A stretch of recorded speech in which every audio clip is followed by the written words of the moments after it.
storylines to talk about. So joining us, talking all about it, big fanatic, and also breaking down all the storylines. You can catch him up on YouTube under the Joker's voice. Chuck Pfister joins us here on the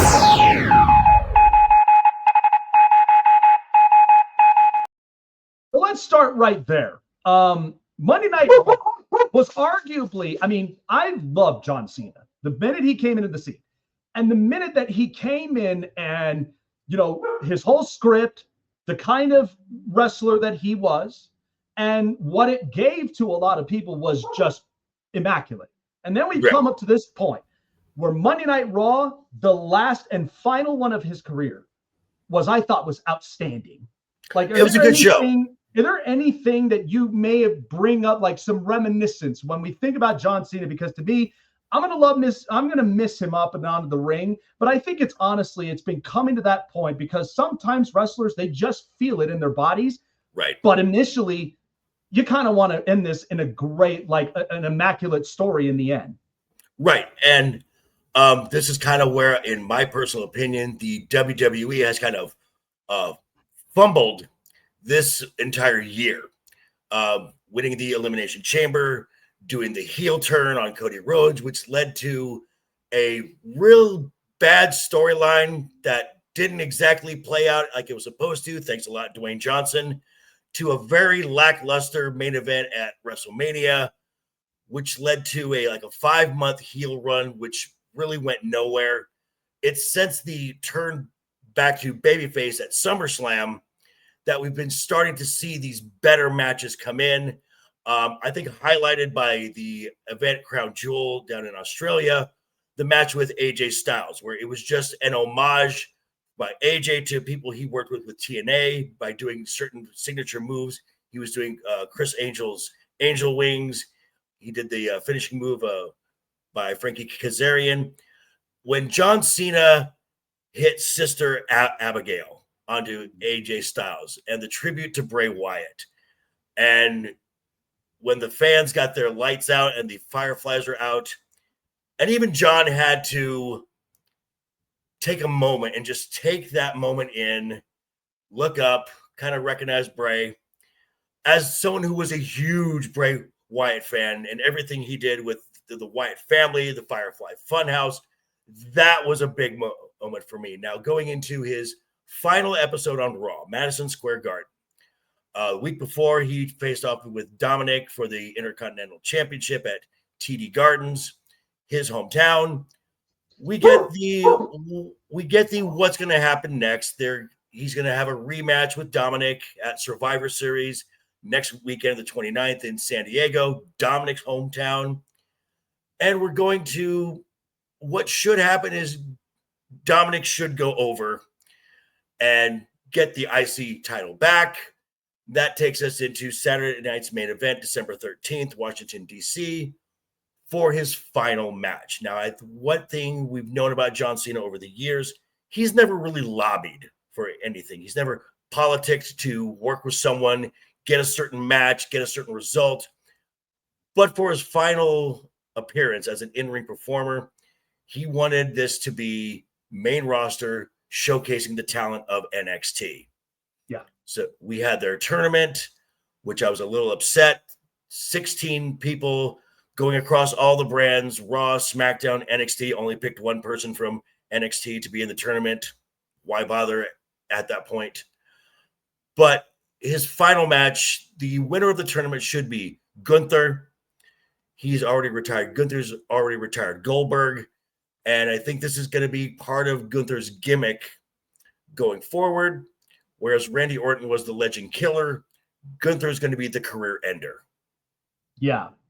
No, this is going to be an interesting storyline, in my opinion. I think, I think it's kind of fitting, right, to be up in DC. I mean, the fact of I remember watching a lot of his, movie skids like The Marine. It makes a lot of sense, and I'm just so I think it would truthfully be the icing on the cake that really ends up, his storyline. Because again, I remember being there watching the whole entire live stream when, Taker was announcing his retirement. And then the way that the story was for him was just hearing the bells chime and one last time. So much that I could honestly just like remember of just how cold it felt, but so exciting that it was at the same time. Right. So I know that there's obviously going to be another match too that's going to involve, Roman Reigns and the Usos and, just the whole entire group war. And so, yeah. And so this is actually kind of interesting because I think it's being jam-packed. I mean, Brock Lesnar being up and in the middle of it. Mm-hmm. I do like those really hardcore, intense face-offs because at that point, Right. I mean, we know with how they were with, the Usos and even with Roman Reigns. How do you kind of prospect this to be? Because I know these are two real good toe-to-toes, and I think this is going to be interesting to watch on both ends, how everything's going to end up on the match. Okay, the men's War Games match. This is going to be Plan B because Plan A involved Seth Rollins. Seth Rollins injured his shoulder at also at Crown Jewel for the Crown Jewel Championship. Injured his shoulder. He had surgery on it the following Monday. So the plan was always for Seth Rollins, Bronson Reed, and Braun Breaker to be this one big faction on Raw running amok, and then to have like an all-star group opposing them with a few added mixtures in there. Yeah. So right now, with Seth out, you kind of had to, okay, how do we make this work? We still got Braun Breaker. We still got Bronson Reed. They're led by Paul Heyman. Brock Lesnar, through the loose association with Paul Heyman, is in this match now. And then how did you get Drew McIntyre in? Because Drew McIntyre's on SmackDown. Yep. So you did the storyline suspension. Paul Heyman shows up on SmackDown with a contract in his hand or something and says that, I can, for my War Games team, I can bring anybody from any brand. Drew McIntyre comes out the week after he got suspended, and he's like, I can take anyone I want. I can take anyone I want. So you add Drew McIntyre. Now you add Cody Rhodes onto the babyface side. Yep. You had Logan Paul doing some beef with CM Punk. And now you've got on paper, the dynamics work. Roman and Punk obviously have history with Heyman after what happened at WrestleMania. Yep. The Usos, Breaker, and Bronson Reed, that makes sense there. Brock Lesnar's kind of the history between Brock Lesnar and Roman Reigns is well documented. And then Cody and Drew. So, excuse me. So that's a pretty good story dynamic. And this has been the pattern of WWE, at least as far as the men's War Games matches. It's been at least a faction running amok, and a group of individuals have to come together to try and take them down. The women's side, that's a whole nother ball of wax. That doesn't make a lot of sense. Absolutely. And it's interesting because my biggest thought about it is, and I've watched the documentary behind, the company itself. Oh, and, unreal. Yeah. It was incredible because of the fact of just the timeline that it was in at the time. And then for it to, because again, I grew up in an era where it was the Attitude Era. It was amazing. But then you start thinking about, the future. You start thinking about, with the future of AEW, the future of the NXT, and a lot of these. And my biggest thing is that even though I try to mix nostalgia, but at the same time, I want to be able to have some young bloods in here. I want to be able to get some young, new talent. Now, I know this has been quite a transition in work that Triple H has been trying to do for a long time because of how delayed we were. When you think about the future of at least the company itself, like, do you think that eventually, like, we have great stars, but do you eventually see this to where Triple H is looking at the future and going, hey, we need new, younger blood. We need new, younger talent for both men's and women's. And to make it even more exciting to where when you got it up on pay-per-view, I mean, the contracts now with these streaming and media services now, huge. This has to be the chance for them to be able to expand it and to keeping a lot of these storylines exciting, action-packed, and begging for a lot of us consumers to want more. Well, yeah, and that's been part of the Paul Levesque thing for the last couple of years. I mean, you look at the roster, the main roster now for both SmackDown and Raw, 95% of them came from NXT Black and Gold. Yep. There's very few who were outside that system. Right now, NXT, especially on the ladies' side, is just one of the most stacked divisions ever. And actually, NXT women are outperforming NXT men, with one exception. We can get to him in a bit. But right now, when you've got Cena retiring, next year AJ Styles is retiring. It's not going to be much longer until Randy Orton, Sheamus, Rusev, a lot of these people who've come up, who've had these 20-year careers, Attitude Era guys, CM Punk as well. They're going to be starting to retire. So what are we doing to bring the future up? People like Braun Breaker, Carmelo Hayes over on SmackDown, some of the talent in NXT, and like Javon Evans on Raw in that match with Gunther. He's fun to watch. He's a lot of fun to watch. The ladies down there, you got Sol Ruka, Zarya, Blake Monroe, the former Mariah May from AEW, a former women's world champion. On the main roster now, you got Stephanie Becerra, you got Julia, Roxanne Perez, and the ladies are starting to get better on the main roster, depending on what show you watch. But it's pretty exciting what the future holds. And it all comes down to creative, though, as some folks will love to tell me, well, wrestling's fake, right? I'm like, yeah, so is Game of Thrones. But so it all comes down to creative. What does the writing team do? And right now, Raw is hit or miss sometimes. I don't know what Road Dogg's doing on SmackDown because that show's absolutely terrible.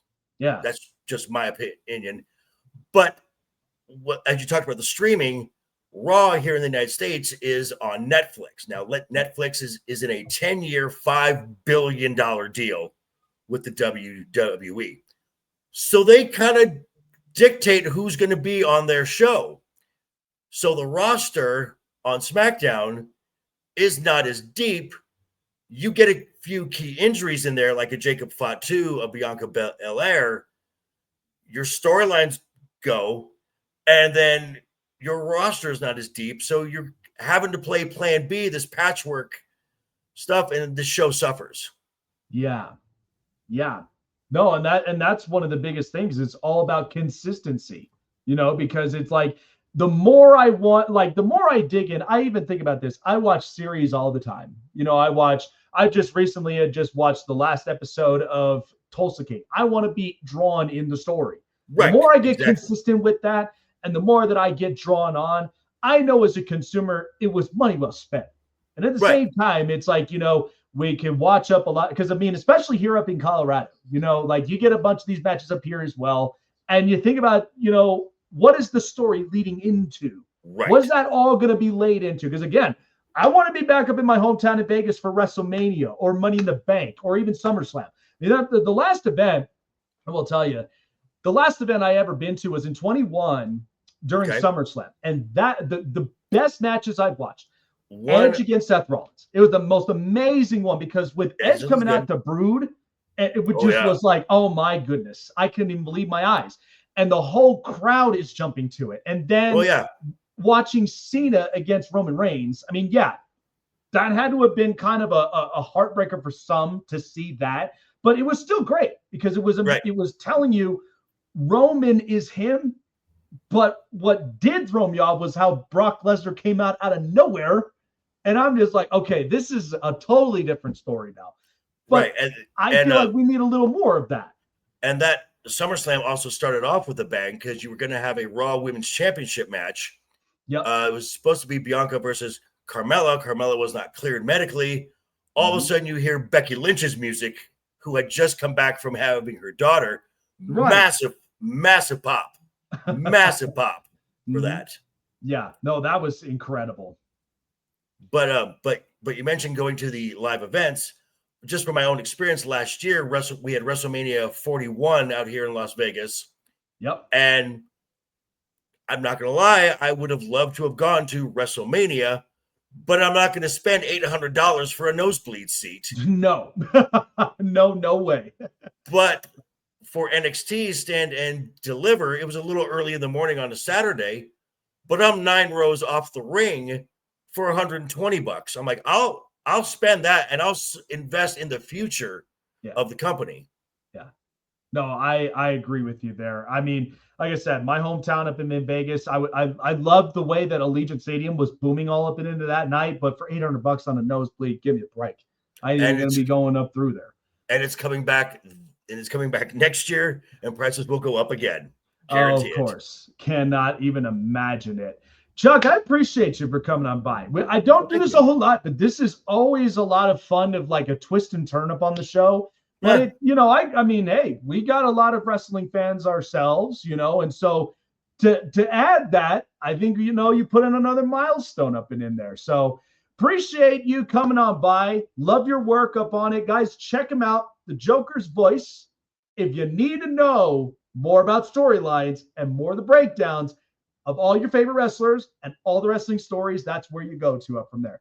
Chuck, appreciate you for coming on by, man. Enjoy the Thanksgiving with you and your family, and we will definitely see you soon and see what's next of the storylines here in WWE. Sounds good. All righty. Well, we're shifting on quick now as we're going right back up and into the NFL, and this is actually a special one. I really am excited about this one. The Rams have been playing red hot, and then at the same time, Detroit